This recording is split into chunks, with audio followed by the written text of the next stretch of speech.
नमस्कार साथियों, स्वागत है आप सभी का बीपीएससी स्टडी आईक्यू चैनल पर। मेरा नाम है अभिषेक और आज बिहार की खबर में हम बात करने वाले हैं बिरसा मुंडा की 150वीं जयंती के बारे में। अभी बीते 15 नवंबर को इनका बर्थ जो डेट होती है उस दिन इनका जन्म दिवस मनाया गया और बहुत सारे ऐसे इनिशिएटिव्स दिए गए। हमारे टॉप लीडर्स ने इन्हें ट्रिब्यूट भी दिया, हमारे प्रधानमंत्री ने कई सारे जो प्रोजेक्ट्स हैं, इनिशिएटिव्स हैं, उनका स्टार्ट भी किया।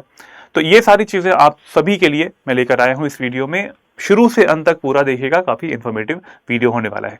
अगर आप सभी ने बीपीएससी स्टडी आईक्यू चैनल को सब्सक्राइब नहीं किया है तो आप कर सकते हैं, क्योंकि यहाँ पर आपको सारी इंफॉर्मेटिव वीडियोस मिल पाएंगी, जितने भी सब्जेक्ट्स इंपॉर्टेंट होते हैं आपके एग्जाम्स के लिए उनकी। चलिए टॉपिक स्टार्ट करते हैं। टॉपिक में न्यूज का आर्टिकल है, बिरसा मुंडा बर्थ एनिवर्सरी एंड प्रेसिडेंट है, प्रेसिडेंट मुर्मू है, पीएम मोदी है और भी कई सारे लीडर्स हैं, उन्होंने क्या किया है, ट्रिब्यूट दिया है Birsa Munda ji. You can see Harivansh Narayan Singh ji हैं और जगदीप धनखड़ साहब हैं, हमारी राष्ट्रपति द्रौपदी मुर्मू जी है और ओम बिरला जी जो कि हमारे स्पीकर हैं। तो इन्होंने ट्रिब्यूट दिया है और इनकी फोटो भी आई थी। इनका बर्थ जो है वो कब होता है, बर्थ डेट क्या है, 15 नवंबर 1875 है बिरसा मुंडा जी के बर्थ डेट। जन्म स्थान कहां पर है, जन्म स्थान है इनका उलीहातू, जो कि तत्कालीन बिहार में पड़ता था, उस समय के बिहार में पड़ता था, बट नाउ प्रेजेंट डे ये कहां पे पड़ता है, झारखंड में पड़ता है। इनका जो जन्म दिवस होता है, इसको मनाया किस दिवस के तरीके से है? इनके जन्म दिवस को बोलते हैं जनजातीय गौरव दिवस। 15 नवंबर को हम लोग मनाते हैं जनजातीय गौरव दिवस। और ये कब से स्टार्ट हुआ है? 2021 में आजाद ये जो भारत का अमृत महोत्सव, ये अमृत महोत्सव जो स्टार्ट किया गया था 2021 में स्टार्ट किया गया था। मतलब 75 साल जब हमारे देश की स्वतंत्रता के हो चुके थे, तब से ये चीज डिसाइड करी गई थी कि 15 नवंबर को हम लोग मनाएंगे जनजातीय गौरव दिवस। तो ये कुछ चीजें हैं जो कि आपके प्रीलिम्स में हो सकता है कि शायद पूछ लें कि ये कब मनाया जाता है। ऐसे डेज के जो क्वेश्चन होते हैं वो आते भी हैं। तो ये चीजें बहुत ही फैक्ट बेस्ड हो गई। अब चलिए आगे बढ़ते हैं और देखते हैं कि प्रधानमंत्री मोदी जी ने क्या किया है और इस दिन क्या किया है और कई सारे जो डिपार्टमेंट्स होते हैं उनकी क्या देन रही है। यहाँ पे आप टाइटल भी देख पा रहे हैं, न्यूज का आर्टिकल है, पीआईबी का ये लाइन है, department of posts releases a special postage stamp on the 150th birth anniversary of Birsa Munda. जो डिपार्टमेंट ऑफ पोस्ट है उसने एक स्टैंप भी निकाली है। यू कैन सी यहाँ पर 150वीं जयंती के उपलक्ष्य में बिरसा मुंडा जी हैं और उनकी एक पोस्ट निकाला गया। ठीक है, ये जो इवेंट था, यू कैन सी एक इवेंट है, हमारे प्रधानमंत्री हैं और बिहार के चीफ मिनिस्टर भी हैं।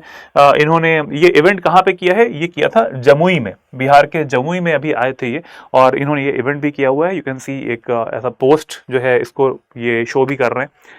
तो ये हो गए हमारे इनिशिएटिव्स जो कि प्रधानमंत्री मोदी जी और हमारे जो चीफ मिनिस्टर है बिहार के, उनके द्वारा लिया गया। ट्रिब्यूट तो दिया ही गया था। अच्छा, इसके अलावा और क्या क्या चीजें हैं जो कि इनिशिएटिव्स लिए गए, वो भी डिस्कस करेंगे। पहले हम जान लेते हैं बिरसा मुंडा जी, उनके बारे में। तो बिरसा मुंडा जो है, इन्होंने एक उलगुलान मूवमेंट जो है, एक विद्रोह जो है, उसका नेतृत्व किया था। नाम क्या होता है, कई बार एग्जाम्स में पूछा भी गया है कि उलगुलान जो मूवमेंट होता है वो किसने, कौन उसका लीडर था। तो लीडर का नाम आपको पता है, ये है बिरसा मुंडा जी। कब किया था ये भी पूछते हैं, तो 1899 से 1900 के बीच में बिहार, ये बिरसा मुंडा ने 1899 से 1900 तक ऐतिहासिक उलगुलान, जिसको हम लोग ग्रेट रेबेलियन भी बोलते हैं, महान विद्रोह भी बोलते हैं, इसका नेतृत्व किया था, लीडर थे। और उस समय और आज भी लोग इन्हें भगवान की तरह से पूछते हैं। ये एक बहुत बड़ी एक पर्सनालिटी हो गए थे और बहुत कम उम्र में इनकी डेथ हो गई थी, 25 साल की उम्र में इनकी मृत्यु भी हो गई थी। तो ये एक इनके बारे में पॉइंट्स हो गए। नेक्स्ट पॉइंट है यहाँ पर कि मुंडा राज की उनकी वकालत शोषण से मुक्त एक न्यायपूर्ण और स्वशासित समाज से के उनके सपने का प्रतीक है। इट मीन स्वशासित समाज का मतलब होता है सेल्फ जो गवर्नेंस है ना, वो चीजें। तो इस जगह पे लिखा भी होगा, symbolise his dream of just and self governed society. कोई किसी और का हस्तक्षेप नहीं चाहिए। जैसे उस टाइम पे जब 1875 पे इनका जन्म हुआ था, तो ब्रिटिश तो थे ही उस टाइम पे। 1900 तक आते आते बहुत सारे ऐसे केसेस हो चुके थे जिससे कि लोग बहुत परेशान थे ब्रिटिश से।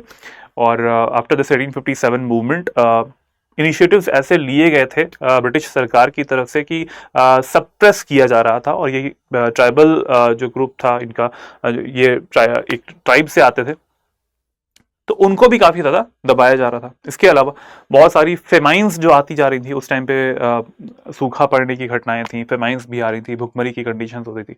तो ये सब चीजें मिला जुला के देखा जाए तो एक विद्रोह की स्थिति बन गई थी लोगों के मन में, और बिरसा मुंडा जो है वो लीडर भी थे उसके। मुंडा राज की स्थापना करने के लिए उन्होंने ये विद्रोह भी किया था। अब जानते हैं कि कई सारे जो इनिशिएटिव्स हैं हमारे प्रधानमंत्री मोदी जी ने स्टार्ट भी किए हैं, वेरियस प्रोजेक्ट्स एंड इनिशिएटिव्स। उनमें से टोटल फंडिंग कितनी दे रहे हैं? ये टोटल फंडिंग दे रहे हैं 6,640 करोड़। एक बहुत बड़ा अमाउंट है। 6,640 करोड़ की परियोजनाएं हैं वो स्टार्ट की जा रही हैं। देख लेते हैं कि कौन कौन सी परियोजनाएं इसमें हैं। मध्य प्रदेश के छिंदवाड़ा में और जबलपुर में, जगहों के नाम जरा देख लीजिएगा। मध्य प्रदेश के छिंदवाड़ा और जबलपुर में 2 आदिवासी स्वतंत्रता सेनानियों के संग्रहालय बनाने की बात की जा रही है, म्यूजियम बनाने की बात की जा रही है। तो may be it can be asked in your examination, आने वाले एग्जाम्स में पूछ सकते हैं कि कौन से ऐसे जिले हैं मध्य प्रदेश के जहां पर संग्रहालय बनाने की बात हो रही है, राइट? तो ये नाम याद रखिएगा, छिंदवाड़ा और जबलपुर। नेक्स्ट पॉइंट है यहाँ पे 2 ट्राइबल रिसर्च इंस्टीट्यूट्स। रिसर्च मतलब अनुसंधान इंस्टीट्यूट्स जो होते हैं, रिसर्च इंस्टीट्यूट्स, वो कहां पर स्टार्ट किए जाएंगे? श्रीनगर में, जो कि जम्मू एंड कश्मीर में पड़ जाएगा, श्रीनगर में, और गैंगटॉक में। Gangtok is the capital of Sikkim, तो सिक्किम की राजधानी है गैंगटॉक, वहां पर रिसर्च इंस्टीट्यूट है, वहां पर लगाया जाएगा, और श्रीनगर में लगाया जाएगा। तो ये कुछ इनिशिएटिव्स हैं जो कि स्टार्ट किए जाएंगे। टोटल फंडिंग कितनी है? 6,640। इसके अलावा भी बहुत सारे प्रोजेक्ट्स हैं, सब कुछ देख लेते हैं। प्रोजेक्ट्स एंड इनिशिएटिव्स में हमारे प्रधानमंत्री मोदी जी की एक सौगात दी गई है इस उपलक्ष्य में। चलो, और क्या क्या पॉइंट्स हैं यहाँ पर? 1.16 लाख जो होम्स है, 1.16 लाख जो घर है, धरती आबा जनजाति ग्राम उत्कर्ष योजना, ये जो स्कीम है उसका नाम याद रखिएगा आप लोग। धरती आबा जनजाति ग्राम उत्कर्ष योजना के तहत 1.16 लाख घर जो है वो प्रोवाइड किए जाएंगे। फंडिंग कितनी रहेगी इसमें? 1960 करोड़ की फंडिंग जो है इसमें दी जाएगी। 1960 करोड़ की। एग्जाम में क्या है कि इतना डिटेल में नहीं पूछेंगे कि कितनी फंडिंग दी जाएगी। अगर क्वेश्चंस को बहुत सारा टफ करना है तो फिर वो जो डेटा होता है, फैक्ट्स होते हैं, उन पर जो एग्जामिनर होते हैं वो खेलते हैं। लेकिन देखिए, धरती आबा जनजाति ग्राम उत्कर्ष योजना, अगर आपको स्कीम्स के नाम भी पता है तो फिर उतना भी सफिशिएंट है। पहली बात तो ये होगी, 1960 करोड़ वहां पे लगने वाले। नेक्स्ट यहाँ पे विशेष रूप से कमजोर जो जनजातीय समूह होते हैं, जिनको हम लोग पार्टिकुलरली वल्नरेबल ट्राइबल ग्रुप्स बोलते हैं, पीवीटीजीज बोलते हैं, उनके लिए प्रधानमंत्री जी ने जनजातीय आदिवासी न्याय महाअभियान, प्रधानमंत्री जनजातीय आदिवासी न्याय महाअभियान, जिसको हम लोग पीएम जनमन बोलते हैं, पीएम जनमन, PMJANMAN स्कीम। इस योजना के तहत 25,000 घर इन्हें प्रोवाइड किए जाएंगे। 25,000 घर ये प्रोवाइड किए जाएंगे। ठीक है, तो किसको प्रोवाइड किए जाएंगे? पीवीटीजीज को, पर्टिकुलरली वल्नरेबल ट्राइबल ग्रुप्स को। ठीक है, अब इनके बारे में आपको पता होना चाहिए कि व्हाट आर द पीवीटीजीज। इनके बारे में सर्च कर लीजिएगा क्या होते हैं पीवीटीजीज, राइट। नेक्स्ट पॉइंट क्या है? ये 2 चीजें होगी ना। 1.16 लाख जो है घर हैं वो प्रदान किए जाएंगे। कौन सी स्कीम के अंतर्गत? यहाँ पर धरती आबा जनजाति ग्राम उत्कर्ष योजना हो गया, और यहां पर मैंने एक और स्कीम का नाम बता दिया, जनजातीय आदिवासी न्याय महाअभियान, पीएम जनमन में आते हैं। 25,000 घर पीवीटीजीज को दिए जाएंगे। नेक्स्ट पॉइंट है यहाँ पर अप्रोक्सीमेटली 50 मोबाइल मेडिकल यूनिट्स जो हैं वो लॉन्च की जाएंगी to improve the health care. Mobile का मतलब होता है कि एक गाड़ियां जो होती हैं, राइट। आदिवासी क्षेत्रों में स्वास्थ्य सेवाओं में सुधार के लिए लगभग 50 मोबाइल चिकित्सा इकाइयां शुरू की जाएंगी, जिससे कि वो ऐसे एरियाज में जा सकें जहां पर वैसे नॉर्मली हॉस्पिटल जो है वो अवेलेबल नहीं है। वहां के लोगों के स्वास्थ्य की सुरक्षा के लिए ये स्टार्ट किया जाएगा। 50 के लगभग जो मोबाइल चिकित्सा ये इकाइयां हैं वो प्रोवाइड की जाएंगी। नेक्स्ट पॉइंट है यहाँ पर एकलव्य मॉडल स्कूल। ये बहुत इंपॉर्टेंट इनिशिएटिव है, सरकार की तरफ से लिया गया है। एकलव्य रेजिडेंशियल मॉडल स्कूल्स, इसको हम लोग बोलते हैं EMRS, Eklavya model residential school, EMRS। बहुत बार आप सुनेंगे, शॉर्ट फॉर्म इनका लिखा रहता है EMRS, तो इसका फुल फॉर्म यही है, एकलव्य मॉडल रेजिडेंशियल स्कूल। इसमें क्या होता है कि ट्राइबल जो ग्रुप्स के बच्चे होते हैं ना, वो यहाँ पर पढ़ाई करने आते हैं, और ये रेजिडेंशियल का मतलब है यहाँ पर रह भी सकते हैं वो। For tribal students including hostels, देखो हॉस्टल सुविधा है, दैट मीन्स यहाँ पर रेजिडेंशियल सुविधा इन्हें प्रदान की जाएगी। हॉस्टल्स भी रहेंगे, स्टूडेंट्स हैं, पढ़ाई भी इनकी हो पाएगी। Across the country were inaugurated. ठीक है, तो देश भर में छात्रावासों के साथ वाले जो आदिवासी छात्रों के लिए एकलव्य मॉडल आवासीय विद्यालय हैं, इनकी स्थापना की जाएगी, और इसका उद्घाटन भी किया गया है। तो ये कुछ इनिशिएटिव्स हैं। इसके अलावा भी कई सारे इनिशिएटिव्स हैं, उनको भी जरा देख लेते हैं। 66 हॉस्टल्स अंडर पीएम जनमन। ठीक है, पीएम जनमन जो था उसमें 66 हॉस्टल्स, पीबीटीजीज के लिए, है ना। तो इसमें आ जाएगा पार्टिकुलरली वल्नरेबल ट्राइबल ग्रुप्स के लिए आ जाएगा पीएम जनमन में। एंड 304 हॉस्टल्स जो है वो अंडर, ठीक है, वो इसमें आ जाएंगे। ठीक है, ये वाला जो दूसरी स्कीम है दशकुआ, इसमें आते हैं लगभग 1100 करोड़। इसका मैंने नाम लिखा हुआ था इससे पहले भी, तो इसके अंदर आ जाएगा 1100 करोड़ के आसपास इसकी टोटल लागत लगने वाली है। जो टोटल मैंने बताया था 6640, सब कुछ उसी में इंक्लूडेड है। ठीक है, तो ये हो गए छात्रावास जो है इनको प्रोवाइड किया जाएगा, जो स्टूडेंट्स हैं उनके रहने की व्यवस्था हो पाएगी।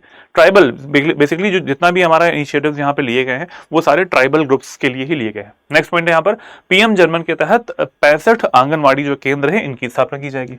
तो आंगनवाड़ी केंद्र क्या होते हैं भाई, इसमें जो नवजात शिशु होते हैं, ठीक है, मतलब बिफोर जो बर्थ होता है बच्चे का, तो उससे पहले अगर मदर है तो उसको उसकी हेल्प के लिए, उनके खाने पीने के लिए, जो पोषण के लिए, न्यूट्रिशन के लिए जो भी चीज़ें प्रोवाइड की जाती हैं इनके थ्रू की जाती हैं आंगनवाड़ी केंद्रों के हेल्प लेके।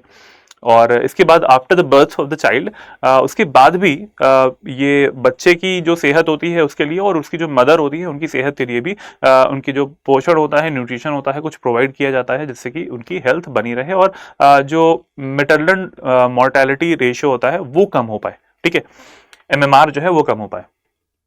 तो 65 आंगनवाड़ी केंद्र इस तरीके के आपने देखे होंगे, ग्रामीण क्षेत्रों में आंगनवाड़ी केंद्र जो है वो बने रहते हैं। इसके अलावा 6 centres of complementary for sickle cell anaemia elimination. मतलब भाई देखिए क्या है, सिकल सेल एनीमिया जो होती है एक उसके उन्मूलन के लिए, ठीक है, एनीमिया मतलब ब्लड से रिलेटेड एक बीमारी होती है ये, जिसमें कि रेड ब्लड सेल्स जो होती हैं वो सिकल की तरीके की, है ना, हसिया की तरीके की वो बन जाती हैं।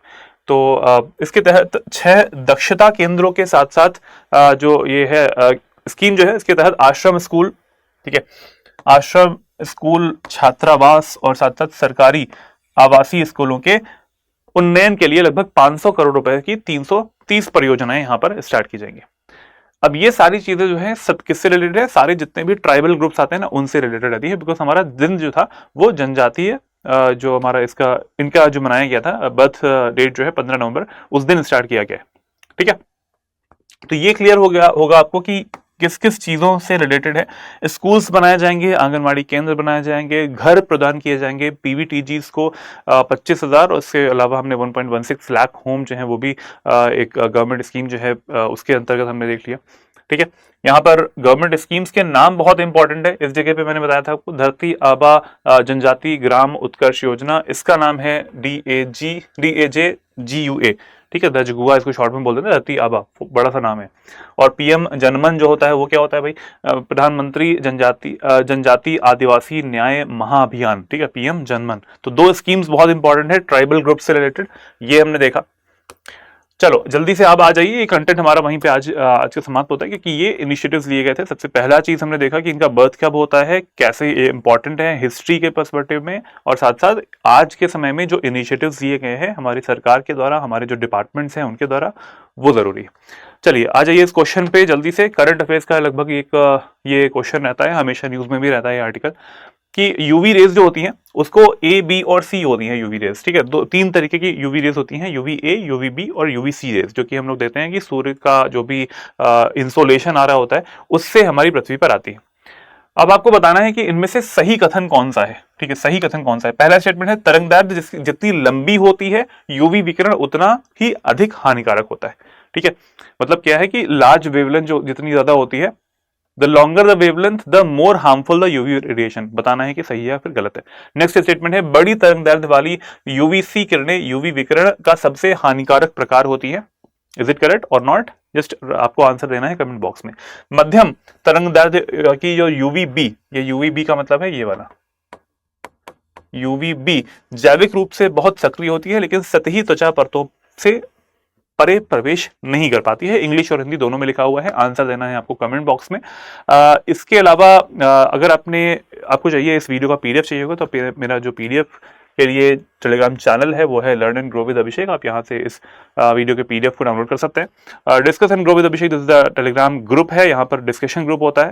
और इसके अलावा मेरी ईमेल आईडी है abhishek.singh@studyacre.com। यहाँ से आप मुझे मेल भी कर सकते हैं और कुछ क्वेश्चंस भी पूछने होते हैं आप मुझसे पूछ सकते हैं। इस QR कोड को आप स्कैन करके इस चैनल में जुड़ सकते हैं और पीडीएफ को डाउनलोड कर सकते हैं। अगर आप बिल्कुल बेस लेवल से तैयारी करना चाहते हैं, हमारे फाउंडेशन बैचेस की हेल्प से स्टेट पीसीएस एग्जामिनेशंस की तैयारी करना चाहते हैं, वो भी स्पेसिफिकली इन स्टेट्स की जो कि यहाँ पर लिखे हुए हैं, तो संकल्प बैच जो 9 है इसमें आप एडमिशन ले सकते हैं। और कल से, आज तो 19 तारीख हो रही है, 20 तारीख को एडमिशन क्लोज हो रहा है, तो आज ही डिसाइड कर लीजिए कि एडमिशन लेना है कि नहीं। ध्यान दीजिएगा, AKS लाइव कोड का अगर आप यूज करेंगे तो मैक्सिमम डिस्काउंट मिलेगा एंड 12,499 में आपको ये कोर्स मिल जाएगा। ये जो बैच होने वाला है ये शाम का बैच रहेगा 6 बजे का। इसमें आपको लाइव क्लासेस मिल जाएंगी, रिकॉर्डेड रूप में हमारे जो वीडियोस रहते हैं वो मिल जाएंगे, अनलिमिटेड टाइम्स आप इन वीडियोस को देख पाएंगे। मेंटरशिप इसमें मिलेगी आपको, डेली आंसर राइटिंग भी मिलने वाली है, टेस्ट सीरीज भी मिलेगी, और साथ साथ हम कंटेंट भी आपको प्रोवाइड करेंगे क्रक्स नोट्स के तौर पर और जो हैंड रिटन नोट्स होते हैं उनके तौर पर। कहीं और जाने की जरूरत नहीं है, सब कुछ हम प्रोवाइड कर रहे हैं, यहीं पे सारी तैयारी हो जाएगी। बस डिसाइड कर लीजिए कि एडमिशन लेना है कि नहीं। चलो, ये बात हो गई कोर्स की। अगर आपने BPSC स्टडी IQ चैनल को सब्सक्राइब नहीं किया तो कर लीजिएगा, इन्फॉर्मेटिव वीडियोस का जो भरमार है वो सब यहाँ पे आने वाली है। ये वीडियो कैसा लगा इसको आप लोग बता सकते हैं कमेंट बॉक्स में। इसके अलावा अगर आपको वीडियो अच्छा लगता है तो लाइक भी कर सकते हैं, और मिलते हैं अगले वीडियो में। तब तक के लिए जय हिंद, जय Bharat, take care everyone, good bye.